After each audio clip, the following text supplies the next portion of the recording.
The ക്രിട്ടിക്കിലേക്ക് സ്വാഗതം. ബോബി ചെമ്മണ്ണൂർ വിഷയവുമായി ബന്ധപ്പെട്ടിരുന്ന പ്രധാനപ്പെട്ട ചോദ്യം അതുതന്നെയാണ്. പലതവണ ഇവിടെ ആവർത്തിക്കപ്പെട്ട ചോദ്യം.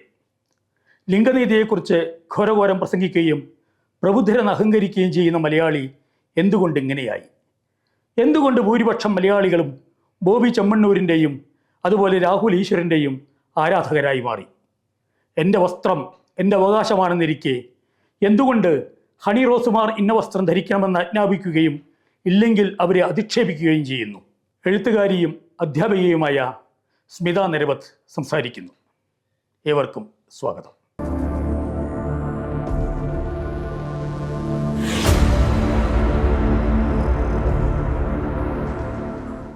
ഹണി റോസ് എന്ന് പറയുന്ന നടി ബോബി ചെമ്മണ്ണൂർ എന്ന് പറയുന്ന വ്യവസായിക്കെതിരെ അപകീർത്തിക്ക് തൻ്റെ ശരീരത്തെയും തൻ്റെ വസ്ത്രധാരണത്തെയും പറ്റി ഏറ്റവും മോശമായ രീതിയിലുള്ള പരാമർശങ്ങൾ നടത്തിയതിനെ തുടർന്ന് അയാൾക്കെതിരെ കേസ് കൊടുക്കുകയും അയാളെ പോലീസ് കസ്റ്റഡിയിലെടുക്കുകയും ജാമ്യം അനുവദിക്കാതെ ഇപ്പം ജയിലിൽ അടയ്ക്കുകയും ചെയ്തൊരു പശ്ചാത്തലത്തിൽ നിന്നുകൊണ്ടാണ് നമ്മൾ മലയാളിയുടെ ലൈംഗികതയുമായി ബന്ധപ്പെട്ട അല്ലെങ്കിൽ സ്ത്രീ ശരീരവുമായി ബന്ധപ്പെട്ടിട്ടുള്ള കാഴ്ചപ്പാടുകൾ ഇന്ന് ഏറ്റവും സജീവമായി ചർച്ച ചെയ്യുന്നത്.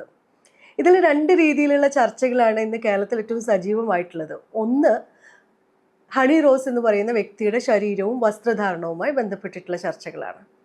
മറ്റൊന്ന്, ബോബി ചെമ്മണ്ണൂർ എന്ന് പറയുന്ന ബോച്ചെ എന്നൊക്കെ ആൾക്കാർ വിളിക്കുന്ന ഒരു വളരെ ജനകീയനായി ജനങ്ങളുടെ ഇടയിൽ വളരെ സാധാരണക്കാരനാണെന്ന രീതിയിലൊക്കെ വസ്ത്രധാരണമൊക്കെ നടത്തി അങ്ങനെ ഒരു നന്മമരമായി ആളുകൾ ഉയർത്തി കാട്ടുന്ന ബോബി ചെമ്മണ്ണൂർ എന്ന് പറയുന്ന വ്യവസായി പല വേദികളിൽ വെച്ചിട്ട് ഇവരെ കുറിച്ച് പല ഇൻ്റർവ്യൂകളിലും ഹണി റോസിനെ കുറിച്ചും പ്രത്യേകിച്ച് വളരെ മോശമായിട്ടുള്ള സ്ത്രീ വിരുദ്ധമായിട്ടുള്ള പരാമർശങ്ങൾ നടത്തുകയും അതിനകത്തുള്ള മൊറാലിറ്റിയും അതിനെ കുറിച്ചിട്ടുള്ള അതിനകത്തുള്ള ശരി തെറ്റുകളെ കുറിച്ചുമൊക്കെയുള്ള ചർച്ചകളും ഈ രണ്ട് ചർച്ചകളാണ് ഇന്ന് സജീവമായിട്ട് കേരളത്തിൽ നടക്കുന്നത്. കേരളത്തിൻ്റെ ഒരു പശ്ചാത്തലം പരിശോധിച്ചാൽ വളരെ പണ്ട് തന്നെ, അതായത് 90കളിൽ തന്നെ ഈ ജെൻഡറുമായി ബന്ധപ്പെട്ട ലിംഗപദവിയുമായി ബന്ധപ്പെട്ട വിഷയങ്ങളൊക്കെ ഏറ്റവും സജീവമായി ചർച്ച ചെയ്യുകയും പല ഗവൺമെൻറ് പദ്ധതികളായി തന്നെ വരികയും വളരെ പ്രധാനപ്പെട്ട ഫെമിനിസ്റ്റ് മൂവ്മെൻറ്റുകളൊക്കെ നിലനിൽക്കുകയും ചെയ്ത ഒരു സ്ഥലത്താണ്. നമ്മൾ വളരെ പുരോഗമനപരമായി ചിന്തിക്കുന്ന മനുഷ്യരുള്ള ഇടമാണ്. നമുക്ക് എഡ്യൂക്കേഷനിലും സാമൂഹ്യ പുരോഗതിയിലൊക്കെ മുന്നിൽ നിൽക്കുന്ന ഒരു സംസ്ഥാനമാണ് കേരളം. പലപ്പോഴും UP-നെയൊക്കെ വെച്ചിട്ട് നമ്മൾ കമ്പയർ ചെയ്യും. കേരളത്തിൽ വളരെ വലിയ സാമൂഹിക ഉന്നതിയുള്ള ഒരു സംസ്ഥാനമാണെന്നാണ് നമ്മൾ അവകാശപ്പെടുന്നത്. ഈ സ്ഥലത്ത് ഈ 21ാം നൂറ്റാണ്ടിൽ പോലും നമ്മൾ ഇപ്പോഴും ചർച്ച ചെയ്യുന്നത് ഹണി റോസിൻ്റെ വസ്ത്രധാരണത്തെക്കുറിച്ചും അവരുടെ ശരീരത്തിൻ്റെ വടിവുകളും അഴകുകളും എങ്ങനെ ആളുകളെ പ്രൊവോക്ക് ചെയ്യുന്നെന്നും അതിൻ്റെ പുറത്തുള്ള സദാചാര ചർച്ചകളുമാണ് ഇപ്പോഴും ഇവിടെ നിൽക്കുന്നത് എന്നുള്ളത്. നമ്മൾ എവിടെ എത്തി എന്നുള്ളതിൻ്റെ, എവിടെ എത്തിച്ചേർന്നു, ഇതുവരെയുമായിട്ട് നമ്മൾ എവിടെയൊക്കെയാണ് എത്തിയെന്നുള്ളതിൻ്റെ ഒരു കൃത്യമായ പിക്ചറാണ് കിട്ടുക. ഇപ്പം ഹണി റോസിനെ സംബന്ധിച്ചാലും മറ്റേത് നടികളെ സംബന്ധിച്ചാലും നടന്മാരെ സംബന്ധിച്ചാലും അല്ലെങ്കിൽ മോഡലിങ്ങിലുള്ള സ്ത്രീകളെക്കുറിച്ചും പുരുഷന്മാർക്കൊക്കെ അവരുടെ പ്രധാനപ്പെട്ട ടൂൾ അല്ലെങ്കിൽ അവരുടെ ശരീരത്തിനെയും അവരുടെ ആക്ടിങ്ങിനെയുമാണ് അവർ വരുമാന മാർഗമായി ഉപയോഗിക്കുന്നത്. തീർച്ചയായിട്ടും ഇന്ത്യൻ കോൺസ്റ്റിറ്റ്യൂഷൻ മുന്നോട്ട് വെക്കുന്ന അല്ലെങ്കിൽ അതിനകത്തുള്ള ആർട്ടിക്കിൾ 14 ആർട്ടിക്കിൾ 19, 21 പറയുന്ന എല്ലാ അവകാശങ്ങളും ഹണി റോസിനും ഉണ്ട്. ഒരു വ്യക്തി, ഇന്ത്യൻ സിറ്റിസൺ എന്നുള്ള നിലയ്ക്ക് അവർ കോൺസ്റ്റിറ്റ്യൂഷൻ മൊറാലിറ്റീനെ മോശമാവുന്ന രീതിയിൽ അല്ലെങ്കിൽ നമ്മുടെ നിയമവ്യവസ്ഥയ്ക്ക് വിരുദ്ധമായിട്ടുള്ള ഒരു കാര്യവും ചെയ്യുന്നില്ല. വളരെ തനിക്ക് കംഫർട്ടായിട്ടുള്ള, തൻ്റെ ശരീരത്തിന് കംഫർട്ടായിട്ടുള്ള ഒരു വസ്ത്രം ധരിക്കുന്നു എന്നുള്ളത് കൊണ്ട് അത് മറ്റു മനുഷ്യരെ, പ്രത്യേകിച്ച് ഇത് കാണാൻ വരുന്ന ആണുങ്ങളെ പ്രൊവോക്ക് ചെയ്യുന്നു എന്നുള്ള വളരെ വിചിത്രമായ വാദം എന്നല്ല പറയുന്നത്, ഒരു ബാലിഷ്യമായ വാദങ്ങളൊക്കെയാണ് ഈ മലയാളികൾ ഇവിടെ ചർച്ച ചെയ്തുകൊണ്ടിരിക്കുന്നത്. എത്രയൊക്കെ പറയുമ്പോഴും ഹണി റോസ് ചെയ്തത് ശരിയാണ്, ഹണി റോസ് കേസ് കൊടുക്കണം. പക്ഷേ അവിടെയുണ്ട് എപ്പോഴും. പക്ഷേ എന്ന് പറയുന്നത് വ്യത്യസ്ത രീതിയിലുള്ള പക്ഷികളാണ് പറയുന്നത്. ഒന്ന്, ഇത് പുതിയ തലമുറയെ വഴിതെറ്റിക്കും അല്ലെങ്കിൽ ഇതൊരു തെറ്റായ മാതൃകയാണ് അവർ കാണിക്കുന്നത് അവരവരുടെ ശരീരത്തിനെ പ്രൊജക്റ്റ് ചെയ്തിട്ട് ശരീരഭാഗങ്ങളെ പ്രൊജക്റ്റ് ചെയ്യുന്നു. അപ്പോൾ പ്രൊജക്ഷനിലൂടെ സംഭവിക്കുന്നത് എന്താണെന്ന് വെച്ചാൽ ഇവിടുത്തെ മലയാളികളായിട്ടുള്ള പുരുഷന്മാരുടെ ലൈംഗിക താല്പര്യങ്ങൾ ഉണർത്തുകയും ഞരമ്പ് രോഗികൾ ഫെറ്റിഷിസം ഒക്കെ ഉണ്ടാക്കുകയും ചെയ്യുന്നു എന്നുള്ളൊരു വാദമാണ്. ഈ വാദത്തിൻ്റെ കഴമ്പ് പരിശോധിച്ചാൽ ഭയങ്കര രസകരമാണ്. കാരണം ഇവിടെ പറയാതെ പറയുന്നത് എന്താണെന്ന് വെച്ചാൽ നമുക്കറിയാം സ്ത്രീയും പുരുഷനും ഇതൊക്കെ ചർച്ച ചെയ്യുന്നത് വേറൊരു തലത്തിൽ പറഞ്ഞു കഴിഞ്ഞാൽ ഒരു ഹെറ്ററോസെക്ഷൽ സൊസൈറ്റിയിലാണ്. അതായത് ആണ് പെണ്ണ് എന്ന് മാത്രമുള്ള ഒരു സംവർഗത്തിൽ നിർത്തിക്കൊണ്ടാണ് നമ്മൾ ഇപ്പോഴും ഈ സ്ത്രീ ശരീരത്തെക്കുറിച്ചൊക്കെ സംസാരിക്കുന്നത്. യഥാർത്ഥത്തിൽ നമുക്കറിയാം ഇന്ന് ഡിഫറെൻ്റ് ആയിട്ടുള്ള മനുഷ്യർ ജീവിക്കുന്ന ഒരു ഇടമാണ് ഇവിടം. നമുക്ക് ആണ് പെണ്ണ് കൂടാതെ ട്രാൻസ്ജെൻഡേഴ്സിൻ്റെ ക്യൂർ കമ്മ്യൂണിറ്റി ഉണ്ട്, ഡിഫറെൻ്റ് സെക്ഷുവാലിറ്റികളുള്ള സമൂഹമാണ് നമ്മുടേത്. ഇപ്പോൾ സ്ത്രീയുടെ ശരീരം ലെസ്ബിയൻ റിലേഷൻഷിപ്പ് ഉണ്ട്, ഗേ റിലേഷൻഷിപ്പ് ഉണ്ട്, സെക്ഷുവാലിറ്റിയിൽ ഡിഫറെൻ്റ് ആയിട്ടുള്ള കൺസെപ്റ്റുകളുണ്ട്. അതായത് കൺസെപ്റ്റുകൾ മാത്രമല്ല വ്യത്യസ്ത സെക്ഷുവാലിറ്റികളുള്ള മനുഷ്യരുണ്ട്. അങ്ങനെയൊക്കെയുള്ള തിരിച്ചറിയപ്പെട്ട ട്രാൻസ്ജെൻഡേഴ്സ് ആയിട്ടുള്ള മനുഷ്യർ അവരുടെ ഐഡൻറ്റിറ്റി മുന്നോട്ട് കൊണ്ടുവരുന്ന ഒരു കാലത്ത് നമ്മളിപ്പോഴും സ്ത്രീയുടെ ശരീരത്തെക്കുറിച്ചും അതിനകത്തുള്ള ഒബ്സീനിറ്റിനെ കുറിച്ചും അല്ലെങ്കിൽ അതിൻ്റെ വസ്ത്രധാരണ രീതിയെക്കുറിച്ചും ഒക്കെയാണ് സംസാരിക്കുന്നത്. അതിൽ പ്രധാനപ്പെട്ടൊരു വാദം എന്ന് പറയുന്നത് ഈ ശരീരം ആണുങ്ങളിൽ അല്ലെങ്കിൽ കാഴ്ചക്കാരിൽ ഭയങ്കരമായിട്ടുള്ള ഒരു ലൈംഗിക പ്രകോപനം ഉണ്ടാക്കുകയും ഇത് മൂലം അവർ മറ്റു രീതിയിലുള്ള അക്രമ പ്രവർത്തനങ്ങളിലേക്കൊക്കെ എത്തിച്ചേരുമെന്നാണ് പറയുന്നത്. സ്വാഭാവികമായി മനുഷ്യർക്ക് തമ്മിലുള്ള വ്യത്യസ്ത ജെൻഡർ വിഭാഗങ്ങൾക്ക് അല്ലെങ്കിൽ ആണിനും പെണ്ണിനും ഒക്കെ ലൈംഗിക ആകർഷണങ്ങളൊക്കെ ഉണ്ടാവുക എന്നുള്ളത് സ്വാഭാവികമാണ്. പക്ഷേ മനുഷ്യൻ എന്ന നിലയ്ക്ക് നമ്മൾ ആർജിച്ചിട്ടുള്ള നമ്മൾ മൃഗങ്ങളിൽ നിന്ന് വ്യത്യസ്തമാക്കുന്ന നമ്മുടെ വിവേചന ബുദ്ധിയാണ്. ഇപ്പം സ്ത്രീയുടെ ശരീരം കാണുമ്പോൾ ഉണ്ടാവുന്ന ലൈംഗിക ആകർഷകത്വമോ അല്ലെങ്കിൽ അതിനോടുള്ള അഭിനിവേശമോ തെറ്റാണ് എന്ന് നമുക്ക് പറയാൻ പറ്റില്ല. പക്ഷേ അത് ഏത് രീതിയിൽ പ്രകടിപ്പിക്കുന്നു, അവരുടെ അഭിമാനത്തെ ചോദ്യം ചെയ്യുന്ന, അവരുടെ വ്യക്തിത്വത്തിനെ ചോദ്യം ചെയ്യുന്ന രീതിയിൽ അതിനെ അഡ്രസ്സ് ചെയ്യുകയും അവരെ മോശമായി ചിത്രീകരിക്കുകയും ചെയ്യുന്നിടത്ത് വെച്ചാണ് ഈ പ്രശ്നങ്ങൾ ഇത് പ്രശ്നമാകുന്നത്. ഇപ്പം പലപ്പോഴും നമ്മൾ ഇതിനെ സപ്രസ് ചെയ്യുകയും ഇത്തരത്തിലുള്ള വികാരങ്ങളെ സപ്രസ് ചെയ്യുകയും അങ്ങനെ സപ്രസ് ചെയ്ത വികാരങ്ങളാണ് പലപ്പോഴും എന്തായിട്ട് വരുന്നത്, ഈ സ്ത്രീകൾക്കെതിരെയുള്ള ഇത്തരത്തിലുള്ള മൊറൽ അറ്റാക്കായിട്ട് വരുന്നത് എന്നാണ് ഞാൻ മനസ്സിലാക്കിയിട്ടുള്ളത്. വ്യത്യസ്ത രീതിയിലുള്ള ലൈംഗികതയുള്ള മനുഷ്യരും ജെൻഡറുകളുള്ള മനുഷ്യരും ഒക്കെ ഉള്ള ഒരു സൊസൈറ്റിയിൽ നിന്നുകൊണ്ടാണ് നമ്മൾ ഇപ്പോഴും ഹണി റോസിൻ്റെ ശരീരത്തെക്കുറിച്ചിട്ടുള്ള ചർച്ച നടത്തുന്നത്. സത്യത്തിൽ എന്തുകൊണ്ടാണ് ഇന്നും ഇത്തരം വിഷയങ്ങൾ നമുക്ക് ഏറ്റവും വലിയ ചർച്ചാ വിഷയമായി തീരുന്നത് എന്ന് പരിശോധിക്കുമ്പോൾ മലയാളിയുടെ ലൈംഗികതയുമായി ബന്ധപ്പെട്ടിട്ടുള്ള സദാചാര ബോധത്തിനെ നമ്മൾ സൂക്ഷ്മമായി പരിശോധിക്കേണ്ടി വരും. നമ്മുടെ സൊസൈറ്റി എത്രയൊക്കെ പുരോഗമിച്ചാലും പഴയ ഫ്യൂഡൽ മൂല്യങ്ങളിൽ നിന്ന് വലിയ രീതിയിലൊന്നും മാറിയതായിട്ട് നമുക്ക് തോന്നാറില്ല. പലപ്പോഴും പല വിഷയങ്ങൾ വരുമ്പം ഇപ്പം ലൈംഗിക ആരോപണ കേസുകൾ വരുമ്പം മീറ്റു വന്ന സമയത്ത്, ചുംബന സമരം എന്ന് പറയുന്ന ഒരു സമരം ഇവിടെ ഉണ്ടായ സമയത്ത് പല രീതിയിലുള്ള സ്ത്രീകളുടെ സെക്ഷുവാലിറ്റിയുമായി ബന്ധപ്പെട്ടിട്ടുള്ള തുറന്നു പറച്ചിലുകളോടുള്ള പ്രതികരണങ്ങളൊക്കെ പരിശോധിച്ചാൽ നമുക്ക് മനസ്സിലാവുന്നൊരു കാര്യം, ഈ വിഷയത്തിൽ ഇപ്പോഴും വളരെ ഏറ്റവും അടിസ്ഥാനപരമായിട്ടുള്ള വിദ്യാഭ്യാസം പോലും ലഭിക്കാത്ത ഒരു സമൂഹമാണ് നമ്മുടേതെന്ന് തുറന്ന് സമ്മതിക്കേണ്ടി വരും.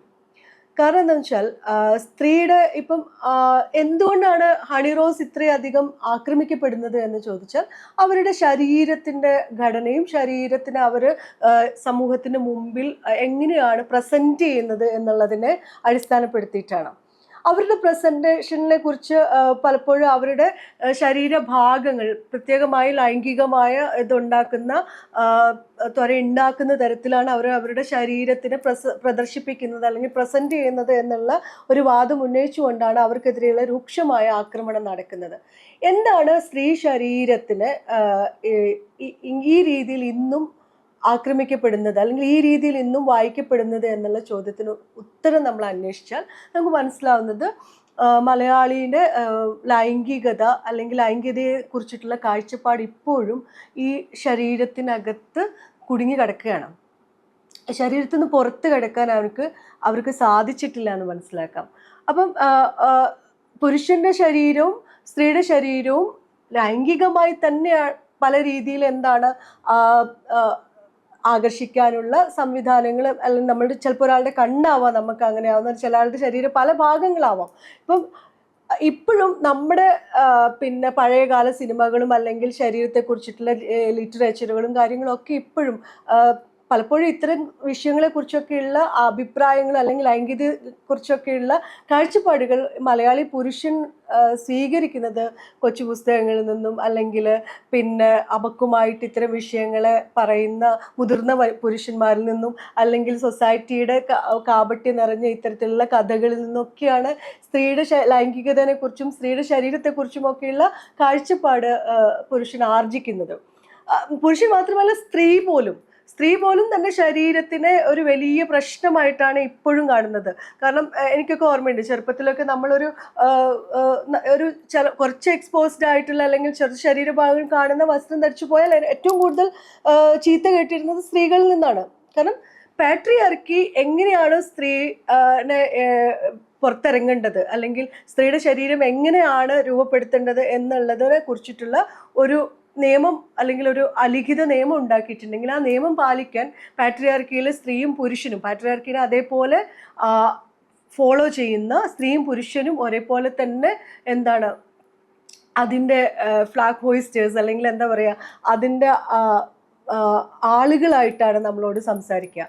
അപ്പം ഒരു സ്ത്രീ ഇങ്ങനെ വസ്ത്രം ധരിക്കാൻ പാടുള്ളൂ, അല്ലെങ്കിൽ സ്ത്രീയുടെ ശരീരം ഇന്ന ഭാഗങ്ങളെ കാണിക്കാൻ പാടുള്ളൂ, അല്ലെങ്കിൽ ഇങ്ങനെ രീതിയിൽ നടക്കുമ്പം എങ്ങനെ നടക്കണം, എങ്ങനെ സംസാരിക്കണം, ഇതിനെക്കുറിച്ചൊക്കെ കൃത്യമായ നിയമങ്ങൾ എന്നെ പോലെയൊക്കെയുള്ള ഒരു പെൺകുട്ടി ചെറുപ്പത്തിലെ വളർന്നു വരുമ്പോൾ ഞങ്ങൾ ഇങ്ങനെ ട്രെയിൻ ചെയ്തിട്ടാണ് വളർത്തുന്നത്. അതുകൊണ്ട് തന്നെ സ്ത്രീയെ സംബന്ധിച്ച് ശരീരം എന്ന് പറയുന്നത് എപ്പോഴും ഒരു ഭാരമാണ്.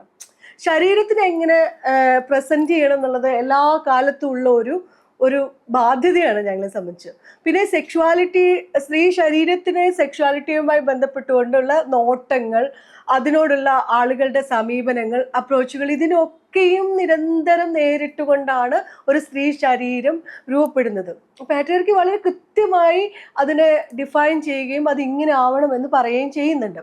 ആ സ്ഥലത്ത് നിന്നാണ് ഇന്ന് സ്ത്രീകൾ തങ്ങളുടെ ശരീരത്തിൻ്റെ ഏജൻസി ഞങ്ങൾക്കാണ് എന്ന് പറഞ്ഞുകൊണ്ട് അത് എങ്ങനെ പ്രസന്റ് ചെയ്യണം, അതിനെ എങ്ങനെയൊക്കെ ഒരുക്കണം, ഇനിയിപ്പോൾ ആളുകളെ അട്രാക്റ്റ് ചെയ്യാനാണെങ്കിൽ തന്നെ എങ്ങനെ അട്രാക്റ്റ് ചെയ്യണം എന്നൊക്കെ ഉള്ളതിൻ്റെ ഏജൻസി സ്ത്രീകൾ ഏറ്റെടുക്കുകയും, ഇപ്പം ജെൻഡറിനകത്ത് തന്നെ പലപ്പോഴും ഒരു കാലത്ത് നിശബ്ദരായിരുന്ന അടിച്ചമർത്തപ്പെട്ടിട്ടുള്ള ട്രാൻസ്ജെൻഡർ വിഭാഗങ്ങൾ തങ്ങളുടെ ഐഡന്റിറ്റി പുറത്തേക്ക് വരാൻ, ഞാൻ എൻ്റെ ശരീരത്തിൽ സ്ത്രീയാണ് അല്ല എൻ്റെ ശരീരത്തിൽ പുരുഷനാണ് എന്ന് പറഞ്ഞുകൊണ്ട് പുറത്തു വരികയും തങ്ങളുടേതായ രീതിയിൽ വസ്ത്രധാരണം നടത്തുകയും തങ്ങളുടെ ഐഡന്റിറ്റി പുറത്തു പറയുകയും ഒക്കെ ചെയ്യുന്ന ഒരു കാലഘട്ടത്തിലാണ് ഈ നാം നിൽക്കുന്നത്.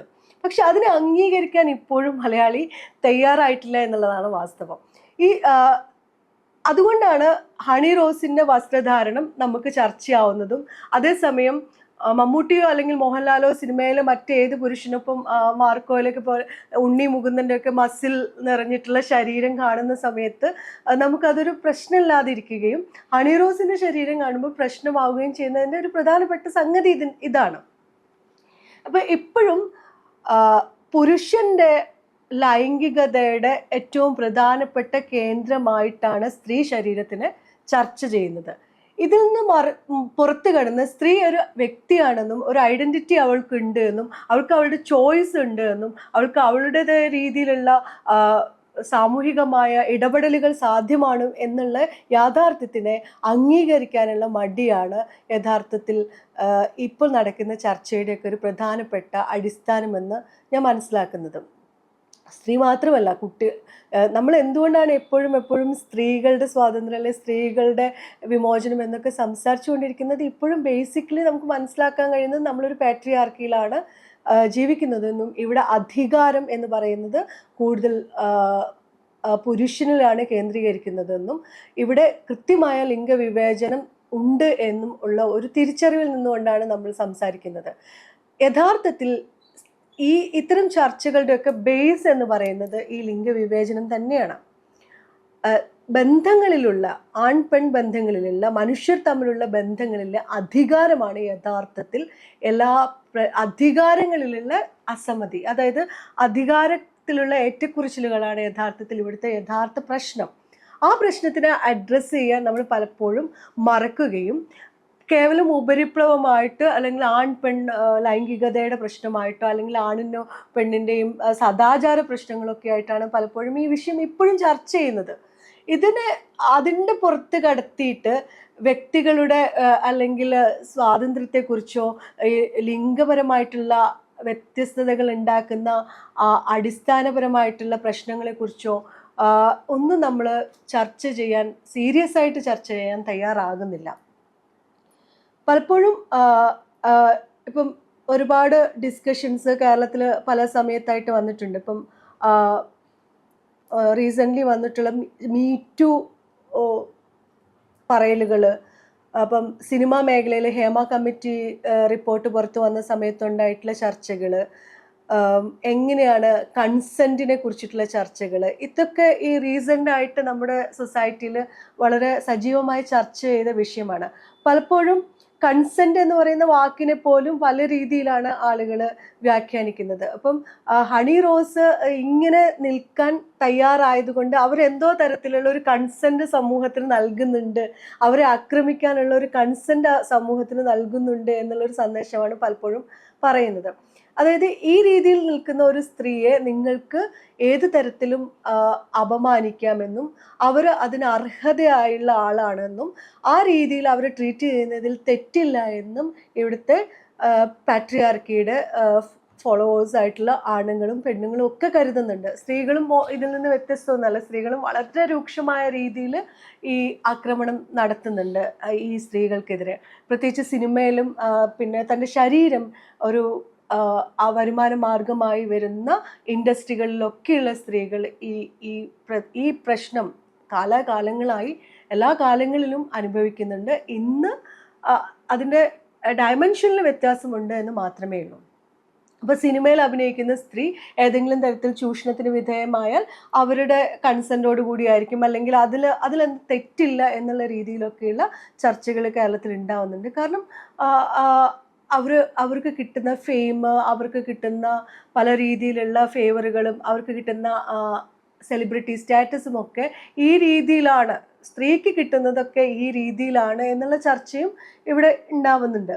അപ്പം ഇതൊക്കെയും ഈ ലൈംഗികത, മലയാളിയുടെ ലൈംഗികതയെ കുറിച്ചിട്ടുള്ള അറിവില്ലായ്മയോ അല്ലെങ്കിൽ തെറ്റിദ്ധാരണയോ, അതുമല്ലെങ്കിൽ എന്താ പറയുക, അതിന് ലൈംഗിക ദാരിദ്ര്യം എന്നൊക്കെയുള്ള വാക്ക് പലപ്പോഴും ഉപയോഗിക്കാറുണ്ട്.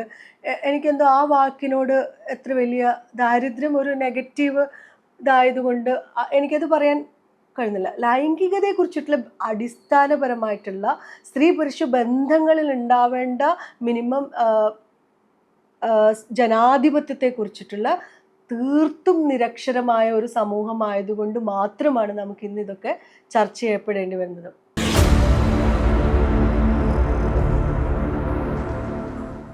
ഹണി റോസിനെ കുറിച്ചിട്ട് ഇവിടെയുള്ള ചർച്ചകളിൽ ഞാൻ കേരളത്തിലെ പല സ്ത്രീ വിഷയങ്ങളിലൊക്കെ സജീവമായിട്ട് സ്ത്രീ പ്രശ്നങ്ങളിലൊക്കെ ഇടപെടുന്ന സ്ത്രീകളടക്കമുള്ള ഫെമിനിസ്റ്റുകളായിട്ടുള്ള പല ആളുകളുടെയും വാദമുഖങ്ങളൊക്കെ സൂക്ഷ്മമായി പരിശോധിക്കേണ്ടതുണ്ട്. അതിലൊരു പ്രധാനപ്പെട്ട, എല്ലാവരും ഹണി റോസിനെ സപ്പോർട്ട് ചെയ്യുന്നുണ്ട്, അവർ വലിയൊരു കാര്യമാണ് ചെയ്തത് എന്നുള്ള രീതിയിലൊക്കെയാണ് സംസാരിക്കുന്നത്. യഥാർത്ഥത്തിൽ എന്നെ സംബന്ധിച്ച് ഹണി റോസ് ഇപ്പോൾ ബോച്ചയ്ക്ക് അല്ലെങ്കിൽ ഈ ബോബി ചെമ്മണ്ണൂരിന് എതിരെ നൽകിയിട്ടുള്ളത് വർക്ക് പ്ലേസ് ഹറാസ്മെന്റ് ആണ്. വർക്ക് പ്ലേസിൽ അവർ വലിയ രീതിയിൽ ഹറാസ് ചെയ്യപ്പെട്ടിരിക്കുന്നു. രണ്ടാമത്തെ കാര്യം വെർബൽ ഹറാസ്മെന്റ്. ഇത് രണ്ടുമാണ് അവർ ബോബി ചെമ്മണ്ണൂരിനെതിരെ കൊടുത്തിട്ടുള്ള കേസ്. അപ്പം ആ കാര്യത്തിൽ അവർ തൻ്റെ നിയമപരമായിട്ടുള്ള അവകാശം ഉന്നയിക്കുകയും അതിന് നിയമപരമായി ഇത്തരം കാര്യങ്ങൾ ചോദ്യം ചെയ്യുകയും അവരെ കുറ്റവാളികളാണെന്ന് അവർക്കെതിരെ കേസ് കൊടുക്കുകയും ചെയ്തിട്ടുണ്ട്. അതൊരു വശം നിൽക്കുന്നു. അപ്പോൾ അതിനെ എല്ലാ സ്ത്രീകളും അല്ലെങ്കിൽ എല്ലാ ഫെമിനിസ്റ്റുകളും ഒക്കെ തന്നെ വളരെ വളരെ മനോഹരമായിട്ട് അല്ലെങ്കിൽ വളരെ ആത്മാർത്ഥമായി സപ്പോർട്ട് ചെയ്യുന്നുണ്ട്. അങ്ങനെ സപ്പോർട്ട് ചെയ്യുമ്പോൾ തന്നെ ഒരു വാദം ഇതിനകത്തൊരു പക്ഷേ എന്ന് പറയുന്ന ഒരു വാദം വരുന്നത് എന്തെന്ന് വെച്ചാൽ, മലയാളിയുടെ ലൈംഗിക ദാരിദ്ര്യത്തെ ചൂഷണം ചെയ്യുന്ന വളരെ ബോധപൂർവം ചൂഷണം ചെയ്യുന്ന ഒരു ഇടപെടൽ കൂടി ഹണി റോസ് നടത്തുന്നുണ്ട്. അതിനെ കാണാതെ പോവരുത് എന്നുള്ളൊരു വാദവും കൂടി വരുന്നുണ്ട്. ഇതാണ് നമ്മൾ ശരിക്കും പരിശോധിക്കേണ്ട ഒരു കാര്യം. എന്താണ് മലയാളികളുടെ ലൈംഗിക ദാരിദ്ര്യം എന്ന് പറയുന്നത്? അതിൻ്റെ അല്ലെങ്കിൽ പെർവേർഷൻ എങ്ങനെയാണ് ഹണി റോസ് ചൂഷണം ചെയ്യുന്നതെന്നും അതിലൂടെ അവർ വരുമാനം ഉണ്ടാക്കുന്നത് എന്നുള്ള വാദം ഇവിടെ വരുന്നത്. ഈ വാദം തീർച്ചയായിട്ടും പഴയ കാലത്തിൽ അല്ലെങ്കിൽ ഒരു 70കളിലൊക്കെ ഉണ്ടായ ഫെമിനിസ്റ്റ് മൂവ്മെന്റിന്റെ ഭാഗമായിട്ട് വന്നിട്ടുള്ള ഒരു കാഴ്ചപ്പാടുണ്ട്. സ്ത്രീയുടെ ശരീരത്തിനെ ഒബ്ജക്റ്റിഫൈ ചെയ്യുന്ന അല്ലെങ്കിൽ ശരീരത്തിനെ വസ്തുവൽക്കരിക്കുന്ന മുതലാളിത്തത്തിന്റെ ഇടപെടലിനെ കുറിച്ച് ഉള്ള ഒരുപാട് ചർച്ചകൾ മാർക്സിസ്റ്റ് ഫെമിനിസവുമായി ബന്ധപ്പെട്ടൊക്കെ ഒരുപാട് ചർച്ചകൾ വന്നിട്ടുണ്ട്. അപ്പം സ്ത്രീനെ ഉടലിനെ അല്ലെങ്കിൽ സ്ത്രീയുടെ ശരീരത്തിനെ എങ്ങനെയൊക്കെ ഈ മുതലാളിത്തം ഉപയോഗിക്കുന്നു, അതിനെ എങ്ങനെയൊക്കെ ചരക്കുവൽക്കരിക്കുന്നു എന്നൊക്കെയുള്ള വിഷയങ്ങളെ കുറിച്ചിട്ടുള്ള നിരവധിയായ പഠനങ്ങളും ചർച്ചകളൊക്കെ വന്നിട്ടുണ്ട്. എന്നാൽ ഒരു ഘട്ടത്തിൽ ഇപ്പോൾ പുതിയ കാലഘട്ടത്തിൽ അല്ലെങ്കിൽ 21ാം നൂറ്റാണ്ടിലേക്കൊക്കെ എത്തിക്കഴിയുന്ന സമയത്ത് ഈ വാദത്തിനെയും നമ്മൾ മറികടക്കുന്നുണ്ട്. സ്ത്രീകൾ അവരുടെ ഏജൻസി ഏറ്റെടുക്കുകയും അവരുടെ ഒരു തൊഴിലിടം ആയിട്ട് ഇപ്പം മോഡലിംഗ് ആയാലും സിനിമയായാലും ഒരു തൊഴിലാണ്.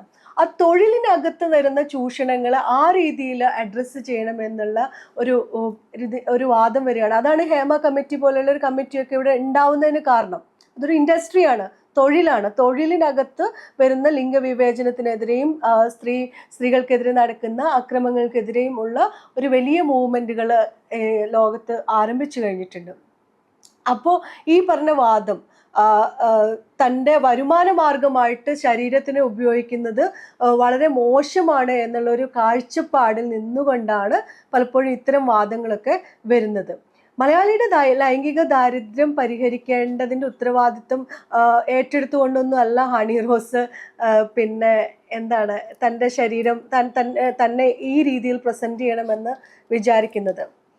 അതിൻ്റെ പ്രശ്നം വേറെയാണ്.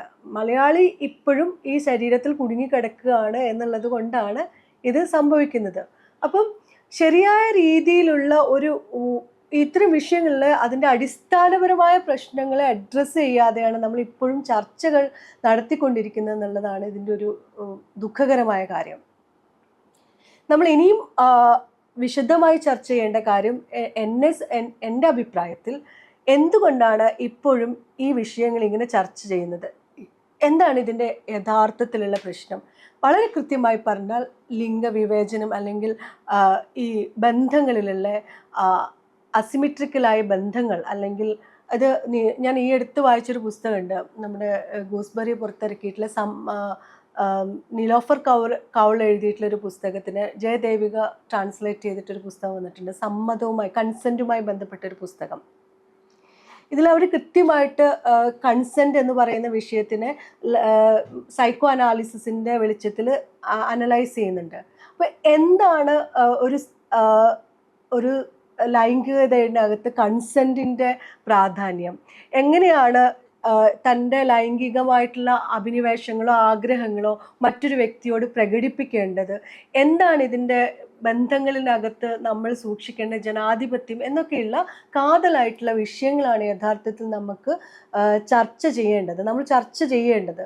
മറിച്ച് ഇതിനകത്തുള്ള ശരി തെറ്റുകളെയോ അല്ലെങ്കിൽ ഇതിനകത്തുള്ള ഏതെങ്കിലും ഒരു വിഭാഗത്തിൻ്റെ ദാരിദ്ര്യത്തിൻ്റെ പ്രശ്നമായിട്ടോ അല്ലെങ്കിൽ അവരുടെ അറിവില്ലായ്മയുടെ പ്രശ്നം അല്ലെങ്കിൽ അവരുടെ അധികാരത്തിനെ കുറിച്ചോ അഹന്തയെക്കുറിച്ചോ ആ രീതിയിലുള്ള ഒരു ബൈനറിയിൽ നിന്നുകൊണ്ട് അപ്പുറത്തും ഇപ്പുറത്തും നിന്നിട്ടുള്ള അക്രമങ്ങൾക്കപ്പുറത്തേക്ക് അല്ലെങ്കിൽ പലപ്പോഴും ഇത് ഒക്കെ സംസാരിക്കുമ്പോൾ എനിക്ക് തോന്നുന്നത് നമ്മൾ ഫെമിനിസ്റ്റുകളായിട്ടുള്ള ആളുകളെ കുറിച്ച് പൊതുവേ ഉള്ള ഏറ്റവും വലിയ ക്രിറ്റിസിസം എന്ന് പറയുന്നത് നമ്മൾ പുരുഷ വിരോധികളാണ് അല്ലെങ്കിൽ പുരുഷന്മാർക്ക് എതിരായിട്ടാണ് ഇത്തരം കാര്യങ്ങളൊക്കെ സംസാരിക്കുന്നത്, പുരുഷ വിരോധമാണ് ഇതിൻ്റെയൊക്കെ അടിസ്ഥാന കാരണം എന്നാണ്.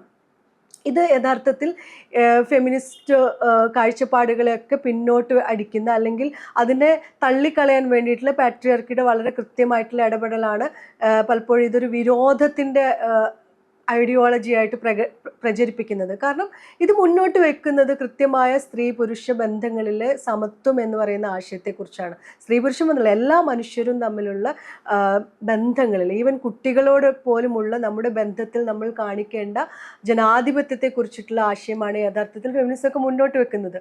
അപ്പോൾ അത് നമുക്ക് ചർച്ച ചെയ്യാൻ വളരെ പ്രശ്നമാണ്. ചർച്ച ചെയ്ത് കഴിഞ്ഞാൽ നമ്മൾ ഇതുവരെയും ഈ ആണത്ത സമൂഹം ആർജിച്ചു വെച്ചിട്ടുള്ള ഒരുപാട് പ്രിവിലേജുകൾ, അവർ നേടിയിട്ടുള്ള ഒരുപാട് അധികാരത്തിലൂടെ അവർ നേടിയിട്ടുള്ള കുറേ പദവികൾ, അവർ നേടിയിട്ടുള്ള മേൽക്കോയ്മകളൊക്കെ തകർക്കപ്പെടും.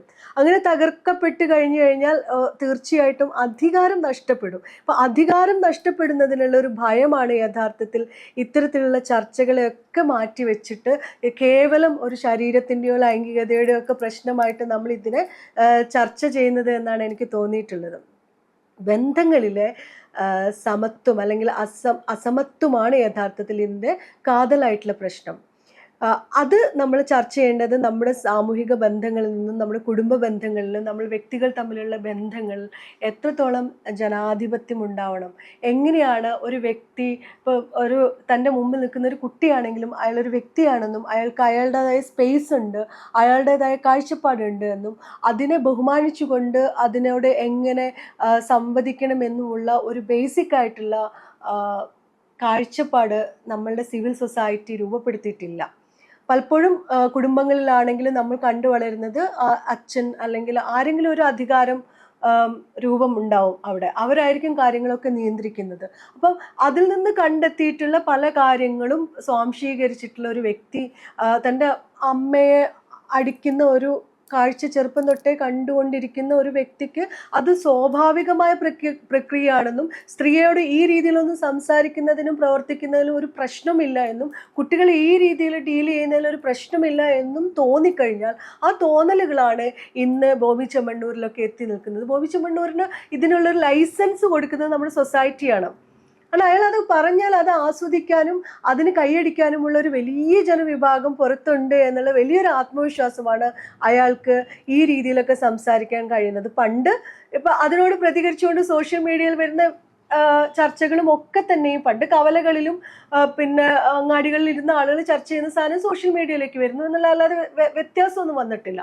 പക്ഷെ എന്താണ് ഈ ഒരു അപരൻ്റെ അപ്പുറത്ത് നിൽക്കുന്ന മനുഷ്യൻ്റെ വ്യക്തിത്വത്തിനെ ബഹുമാനിക്കാൻ കഴിയാത്ത, അല്ലെങ്കിൽ ഇപ്പോഴും ഒരു വിവേചനം നിലനിൽക്കുന്നുണ്ട് എന്ന് അധികാരത്തിലുള്ള എന്താണ് തങ്ങളിലാണ് അധികാരം എന്നുള്ളൊരു ഹുങ്കും ബോധവുമാണ് ഈ രീതിയിലുള്ള പ്രതികരണങ്ങളൊക്കെ സമൂഹത്തിൽ പുരുഷന്മാരുടെ ഭാഗത്തു നിന്നും ഉണ്ടാകുന്നത്.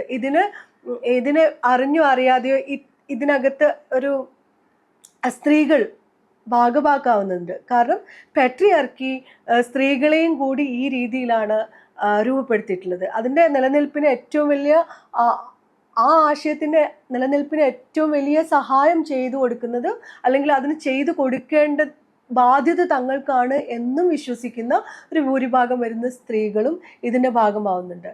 അവരറിയാതെ തന്നെ ഇതിൻ്റെ സ്ലേവറി അല്ലെങ്കിൽ അടിമത്തം സ്വീകരിച്ചു പോകുന്നുണ്ട്. അപ്പം ഇത്തരം ഒരു കോംപ്ലിക്കേറ്റഡ് ആയിട്ടുള്ള ഒരു സാമൂഹിക വ്യവസ്ഥയോടാണ് നമ്മൾ ഈ വിഷയങ്ങൾ, സാമൂഹിക വ്യവസ്ഥയിൽ നിന്നുകൊണ്ടാണ് നമ്മൾ ഈ കാര്യങ്ങളെ ചർച്ച ചെയ്യേണ്ടത്.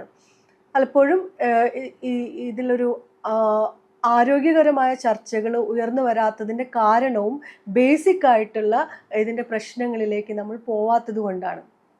ഞാൻ പറയുന്നത് പുതിയ തലമുറ ഒരുപാട് ഇപ്പം കുട്ടികളോടൊക്കെ നമ്മൾ ഈ വിഷയങ്ങൾ സംസാരിക്കുന്ന സമയത്ത് അവർ ഈ അസമത്വത്തിൻ്റെ വലിയ രീതിയിലുള്ള ഇടപെടലുകളൊന്നും പലപ്പോഴും അങ്ങനെ നമ്മൾ അനുഭവിച്ച ഒരു 40 വയസ്സുകളിലൊക്കെ എത്തിയ സ്ത്രീകൾ അനുഭവിച്ച രീതിയിൽ അനുഭവിച്ചിട്ടൊന്നും ഇല്ല. അവരെ സംബന്ധിച്ച് ഇതൊക്കെ വ്യക്തിയുടെ അധികാരത്തിലുള്ള സ്പേസിലേക്കുള്ള കടന്നുകയറ്റമായിട്ടാണ് അവർ പലപ്പോഴും കാണുന്നത്. ഇപ്പം ആ രീതിയിലേക്ക് വ്യക്തി എന്നുള്ള നിലയ്ക്കുള്ള വ്യക്തിയുടെ പ്രശ്നങ്ങൾ, അല്ലെങ്കിൽ ഈ സ്ത്രീ പുരുഷ ബന്ധങ്ങളിലുള്ള അസമത്വത്തിനെ കുറിച്ച്, അധികാരത്തിനെ കുറിച്ച് ഒക്കെയുള്ള ചർച്ചകൾ ഉയർന്നു വരേണ്ട സമയം അതിക്രമിച്ചിരിക്കുന്നു എന്നാണ് ഈ വിഷയത്തിൽ എനിക്ക് പറയാനുള്ളത്.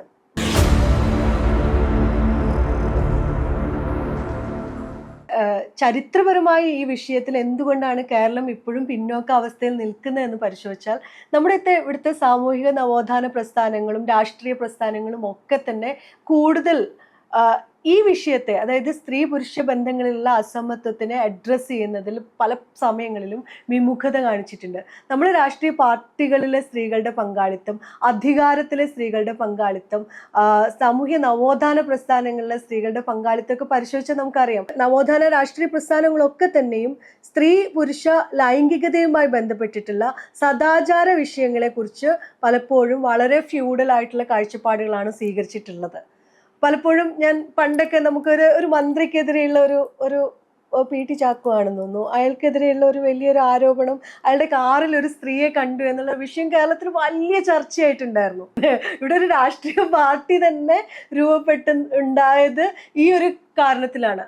അപ്പൊ ആ വിഷയങ്ങളിൽ അന്നും ഒരു സ്ത്രീയായിട്ടൊരു അസമയത്ത് കാണുന്നതോ അല്ലെങ്കിൽ ഒരു സ്ത്രീനെ പോയി കാണുന്നതും ഒക്കെ തന്നെ ഒരു വലിയ സദാചാര പ്രശ്നമാണെന്നും സ്ത്രീകളെ കൂടെ ഇപ്പം എനിക്കൊക്കെ ഓർമ്മയുണ്ട്, ചെറുപ്പത്തിലൊക്കെ ഞാൻ രാഷ്ട്രീയ പാർട്ടികളിലൊക്കെ സജീവമായി പ്രവർത്തിക്കുന്ന സമയത്ത് നമ്മളൊരു മീറ്റിങ്ങിൽ കമ്മിറ്റിക്കൊക്കെ പോയി കഴിഞ്ഞാൽ ഒന്ന് സന്ധ്യയായി കഴിയുമ്പോഴേക്കും നമ്മുടെ ആൾക്കാർക്കൊക്കെ ഭയങ്കര ടെൻഷനാണ്, എങ്ങനെയെങ്കിലും ഈ കുട്ടീനെ ഒന്ന് വീട്ടിലെത്തിക്കണം. അപ്പം ഇവരുടെ ചർച്ചകളൊക്കെ നടക്കുക രാത്രിയായിരിക്കും, എല്ലാവരും വന്നിട്ട്. അപ്പൊ രാത്രിയിൽ അവിടെ വന്ന് ഇരുന്നിട്ട് ഈ ചർച്ച മുഴുവൻ കേൾക്കാനുള്ള ഒരു സാധനം നമ്മളുടെ സുരക്ഷിതത്വം വീട്ടിലെത്തിക്കണം എന്നൊക്കെയുള്ള പല കാരണങ്ങൾ കൊണ്ടും മാത്രമല്ല നമ്മളുടെ പ്രസൻസ് പോലും പലർക്കും പലപ്പോഴും അസ്വസ്ഥതകൾ ഉണ്ടാക്കിയതായിട്ട് എനിക്കൊക്കെ ഫീൽ ചെയ്തിട്ടുണ്ട്. കാരണം നീ സ്ത്രീ ആയതുകൊണ്ട് ഞങ്ങൾ ചില കാര്യങ്ങൾ പറയുന്നില്ല, അല്ലെങ്കിൽ സ്ത്രീ ആയതുകൊണ്ട് നിന്റെ കൂടെ വന്നിട്ട് ഇനി പിന്നെ ഇത് പാർട്ടിക്ക് പ്രശ്നമാവും, ആളുകൾ പലതും പറയും എന്നൊക്കെ പറഞ്ഞുകൊണ്ട് പല രീതിയിലുള്ള ഈ മാറ്റി നിർത്തപ്പെടലുകൾ സദാചാരത്തിന്റെ ഭാഗമായിട്ട് രാഷ്ട്രീയ പാർട്ടികളിൽ നിന്ന് തന്നെ എന്നെ പോലെയൊക്കെയുള്ള രാഷ്ട്രീയ പ്രവർത്തകർ നേരിട്ടിട്ടുണ്ട്, പല സമയങ്ങളിൽ നേരിട്ടുണ്ട്. ഒരുപാട് ഉദാഹരണങ്ങൾ അതിനകത്ത് പറയാനുണ്ട്. മറ്റൊന്ന്, കുറച്ച് സ്വതന്ത്രമായി സംസാരിക്കുന്ന അല്ലെങ്കിൽ ഇടപെടുന്ന സ്ത്രീകൾ ലൈംഗികമായി പിന്നെ വിഷയങ്ങളിലൊക്കെ തന്നെ വളരെ തുറന്ന ഇടപെടലുള്ള ആളാണ്, ഫ്രീ ആണ്, അവരോട്ട് ഏത് സമയത്തും അപ്രോച്ച് ചെയ്യാമെന്നും അത് മുതലെടുക്കാൻ അല്ലെങ്കിൽ ആ രീതിയിൽ അവരെ അപ്രോച്ച് ചെയ്യുന്ന അനുഭവങ്ങളും ഉണ്ടായിട്ടുണ്ട്. അപ്പം തുറന്ന ഒരു സൗഹൃദവും തുറന്ന ഒരു പെൺ സൗഹൃദങ്ങളും മറ്റ് കമ്മ്യൂണിറ്റികളുമായിട്ടുള്ള ഒരു തുറന്ന സൗഹൃദം നമുക്ക് ഇല്ല എന്നുള്ളത് തന്നെ അത് ഉണ്ടാക്കാൻ നമ്മുടെ രാഷ്ട്രീയ പാർട്ടികളോ ഇവിടുത്തെ ഫെമിനിസ്റ്റ് പ്രസ്ഥാനങ്ങളോ നമ്മുടെ നവോത്ഥാന പ്രസ്ഥാനങ്ങളോ ഒന്നും ചെയ്തിട്ടില്ല. അവരുടെ ഫോക്കസ് പലപ്പോഴും മറ്റ് പല കാര്യങ്ങളായിരുന്നു. സാമൂഹിക അനീതിക്കെതിരെ പറയുമ്പോൾ തന്നെ ഏറ്റവും ബേസിക് ആയിട്ടുള്ള മനുഷ്യബന്ധങ്ങളിനകത്തുള്ള അനീതി, അസമത്വത്തിനെ, ഈ തരത്തിലുള്ള വേർതിരിവുകളെ ഒന്നും അഡ്രസ്സ് ചെയ്യാൻ അന്നും നമ്മൾ ശ്രമിച്ചിട്ടില്ല. നമ്മുടെ സദാചാര ബോധം, വിക്ടോറിയൻ സദാചാര ബോധത്തിന് നിന്ന് തെല്ലും മാറിയിട്ടില്ല എന്നുള്ളതാണ്. കാരണം മിഷണറിമാരുടെ വരവോടുകൂടി കേരളത്തിലൊക്കെ വളരെ കേരളത്തിൻ്റെ ഒക്കെ ഒരു മൊറാലിറ്റീനെ ഏറ്റവും അധികം സ്വാധീനിച്ചിട്ടുള്ളത് എനിക്ക് തോന്നുന്നു ഈ വിക്ടോറിയൻ മൊറാലിറ്റിയാണ്.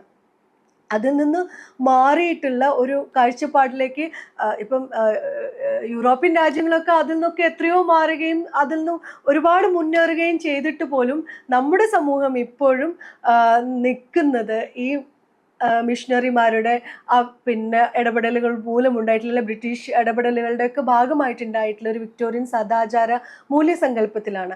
അതുകൊണ്ട് തന്നെയാണ് ഈ വിഷയങ്ങൾ എപ്പോഴും ചർച്ച ചെയ്യാനും ഈ വിഷയങ്ങൾ ശരിയായ രീതിയിൽ ചർച്ച ചെയ്യാനും ഇപ്പം നമ്മുടെ സ്കൂളുകളിലൊക്കെ സെക്സ് എഡ്യൂക്കേഷൻ വരണം എന്ന് പറയുന്ന സമയത്ത് ഭയങ്കരമായിട്ടുള്ള ചർച്ചകൾ കേരളത്തിൽ നടക്കാറുണ്ട്. ബേസിക് ആയിട്ടുള്ള ലിംഗവിവേചനത്തിനെ കുറിച്ചും സെക്സിനെ കുറിച്ചും ഒക്കെയുള്ള കാഴ്ചപ്പാടുകൾ ശരിയായ അറിവുകൾ കൊടുക്കേണ്ട പ്രായമുണ്ട്. ആ പ്രായത്തിൽ അത് കൊടുക്കാൻ പോലും നമുക്ക് ഭയമാണ്. കാരണം അത് ഒരു മോശം കാര്യമാണ്. മൊറാലിറ്റി അല്ലെങ്കിൽ സെക്സ് എന്ന് പറയുന്ന വിഷയം വളരെ മോശമായിട്ടുള്ളൊരു കാര്യമാണ്, അത് ചർച്ച ചെയ്യപ്പെടേണ്ട ഒരു വിഷയമല്ല എന്നുള്ള ഒരു മോറൽ അല്ലെങ്കിൽ ഒരു വിക്ടോറിയൻ സദാചാര മൂല്യമാണ് ഇപ്പോഴും നമ്മൾ കണ്ടുകൊണ്ടിരിക്കുന്നത്. ഇപ്പം നമ്മളെ സംബന്ധിച്ചൊരു 80കളിലൊക്കെ ഉണ്ടായിട്ടുള്ള ഒരു ജനിച്ച തലമുറയൊക്കെ വരുമ്പം അവർക്ക് ഇപ്പോഴും ഈ സെക്സിനെ കുറിച്ച് ഓപ്പണായി സംസാരിക്കാൻ പോലും മടിയാണ്. ഒരു തുറന്ന ഇടങ്ങളിൽ സെക്സിനെ കുറിച്ച് സംസാരിക്കുക, കൺസെന്റിനെ കുറിച്ച് സംസാരിക്കുക. പലപ്പോഴും ഞങ്ങൾ എപ്പോഴും പറയുന്നുണ്ട്, കൺസെന്റിന് ഒരു വ്യക്തമായ ഒരു ഭാഷ പോലും, എങ്ങനെ ഒരാളോട് തനിക്ക് താല്പര്യമുണ്ടെങ്കിൽ അത് എങ്ങനെ പറയണമെന്നും അത് എങ്ങനെയൊക്കെ ആ സാഹചര്യങ്ങളിൽ ആ വ്യക്തിയെ കംഫർട്ടാക്കിക്കൊണ്ട് അവരോട് തൻ്റെ താല്പര്യം പറയണമെന്നോ എന്നൊക്കെയുള്ള കാര്യത്തിൽ ഇതുവരെയും ഒരു ഭാഷ പോലും, അല്ലെങ്കിൽ അതിന് വേണ്ടിയിട്ടുള്ള ഒരു ആലോചന പോലും യഥാർത്ഥത്തിൽ നമ്മുടെ സമൂഹത്തിൽ ഉണ്ടായിട്ടില്ല. ഇപ്പം ഇത് രണ്ട് രീതിയിലാണ് ഞാൻ ഈ വിഷയത്തിനെ കാണുന്നത്. ഒന്ന്, ഈ ശരീരത്തിൽ നിന്ന് ഒട്ടും നമ്മൾ മാറിയിട്ടില്ല എന്നുള്ള കാര്യം. ഇപ്പം സ്ത്രീ ആണെങ്കിൽ തന്നെയും പലപ്പോഴും ഇത്തരത്തിലുള്ള കടന്നുകയറ്റങ്ങളെ തൻ്റെ ശരീരവുമായി ബന്ധപ്പെടുത്തിക്കൊണ്ടും തൻ്റെ ലൈംഗികതയുമായി ബന്ധപ്പെടുത്തിക്കൊണ്ടും തന്നെയാണ് പലപ്പോഴും ചർച്ച ചെയ്യാറുള്ളത്.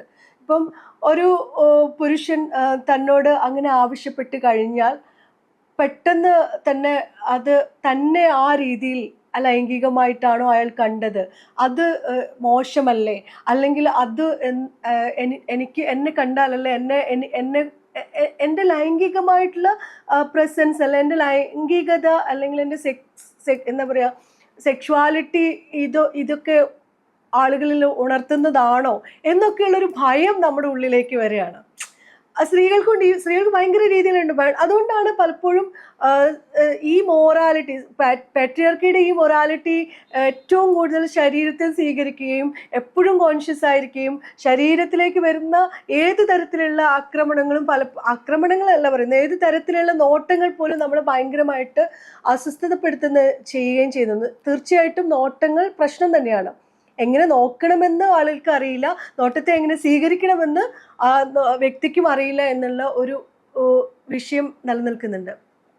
ഞാൻ പറഞ്ഞു വരുന്നത്, നമ്മുടെ മൊറാലിറ്റിയെ ശരീരത്തിൽ നിന്നും സെക്ഷുവാലിറ്റിയിൽ നിന്നും ഒക്കെ മോചിപ്പിക്കുകയും ഇത് രണ്ടും സ്വാഭാവികമായി, ഇപ്പോൾ സെക്സ് സ്വാഭാവികമായി സംഭവിക്കേണ്ടതാണ്. ഇതിനകത്ത് നമ്മൾ ഏറ്റവും കൂടുതലായിട്ട് ഊന്നൽ കൊടുക്കേണ്ടത് അപരൻ്റെ അല്ലെങ്കിൽ അപ്പുറത്ത് നിൽക്കുന്ന വ്യക്തിയുടെ കംഫർട്ടിനും അവരുടെ താല്പര്യങ്ങൾക്കുമാണ് എന്നും, കൺസെൻറ്റ് പോലും. അപ്പം പണ്ടൊരു കഥ പറയും, ചായ കുടിക്കാൻ നിങ്ങൾ ഒരു പ്രാവശ്യം ഒരാൾ ചായ കുടിക്കാൻ ക്ഷണിച്ചത് കൊണ്ട് അടുത്ത പ്രാവശ്യം അയാൾ വന്നു, അതുകൊണ്ട് നിങ്ങൾ അടുത്ത പ്രാവശ്യം ചായ കുടിക്കാൻ വിളിച്ചാൽ അയാൾ വരുന്നില്ല എന്നുള്ളത് കൊണ്ട് നിങ്ങൾ ആദ്യം വന്നില്ലേ, അതുകൊണ്ട് എന്തുകൊണ്ട് നിങ്ങൾക്ക് ഇപ്പോൾ വന്നൂടാ എന്നുള്ളൊരു സാധനമുണ്ട്. ഇപ്പം ആദ്യം നിങ്ങളുടെ കൂടെ താല്പര്യപൂർവ്വം സെക്സ് ചെയ്തിട്ടുള്ള ഒരു സ്ത്രീ ആണെങ്കിൽ പോലും അടുത്ത തവണ ആ രീതിയിലുള്ളൊരു അപ്രോച്ച് ഉണ്ടാവണമെങ്കിൽ അവിടെ പോലും അതിന് എന്താണ് കൺസെൻറ്റ്, താല്പര്യം, ആ വ്യക്തിയുടെ മാനസികാവസ്ഥ, ഇതിനൊക്കെ പ്രാധാന്യമുണ്ട് എന്ന് ഉള്ളൊരു തിരിച്ചറിവിലെത്തിയാൽ മതി. കാര്യം അത്രയും സിമ്പിളാണ്. പക്ഷെ അവിടെയൊക്കെ നമ്മുടെ മെയിൽ ഈഗോയും അല്ലെങ്കിൽ സമൂഹം നൽകിയിട്ടുള്ള സദാചാര ബോധങ്ങളും സദാചാരമായിട്ടുള്ള പലതരത്തിലുള്ള തെറ്റിദ്ധാരണകളും ഒക്കെയാണ് ഈ സ്ത്രീ പുരുഷ ബന്ധങ്ങളിൽ അല്ലെങ്കിൽ മനുഷ്യർ തമ്മിലുള്ള ബന്ധങ്ങളെ ഇത്രയധികം കോംപ്ലിക്കേറ്റഡ് ആക്കുന്നത് എന്നാണ് ഞാൻ മനസ്സിലാക്കിയിട്ടുള്ളത്. വളരെ ലളിതമായി ലളിതമായി പരിഹരിക്കപ്പെടാവുന്ന പ്രശ്നങ്ങളെ ഇത്രയധികം കോംപ്ലിക്കേറ്റഡ് ആക്കി നിർത്തുന്നതും ഇത്രയധികം പ്രശ്നത്തിലാക്കുന്നതും യഥാർത്ഥത്തിൽ പാട്രിയാർക്കിയിലുള്ള ഈ ലിംഗവിവേചനം തന്നെയാണ്, അധികാരം തന്നെയാണ്. ഈ അധികാരത്തിനെ പുരുഷൻ എന്ന് കൈയൊഴിയുന്നു, അധികാരത്തിനോടുള്ള വിധേയത്വം എന്ന് സ്ത്രീകൾ കൈയൊഴിയുന്നു, അധികാരമാണ് തങ്ങൾക്കിടയിലെ പ്രധാനപ്പെട്ട പ്രശ്നമെന്ന് സൊസൈറ്റിയിലെ എല്ലാ മനുഷ്യരും തിരിച്ചറിയുന്ന സമയത്ത് തീർച്ചയായിട്ടും ഈ കൺസെൻറ്റ് പോലും ഒരു പ്രശ്നമല്ലാതെ വരികയും, അല്ലെങ്കിൽ കൺസെൻറ്റ് അല്ലെങ്കിൽ ഈ സ്ത്രീ പുരുഷ ബന്ധങ്ങളിലുള്ള ഇത്തരത്തിലുള്ള ഫ്രിക്ഷൻ അല്ലെങ്കിൽ ഇത്തരത്തിലുള്ള സമ്മർദ്ദങ്ങളും കാര്യങ്ങളൊക്കെ മാറുകയും കുറെ കൂടി വിശാലമാവുകയും ചെയ്യുമെന്നാണ് ഞാൻ പ്രതീക്ഷിക്കുന്നത്.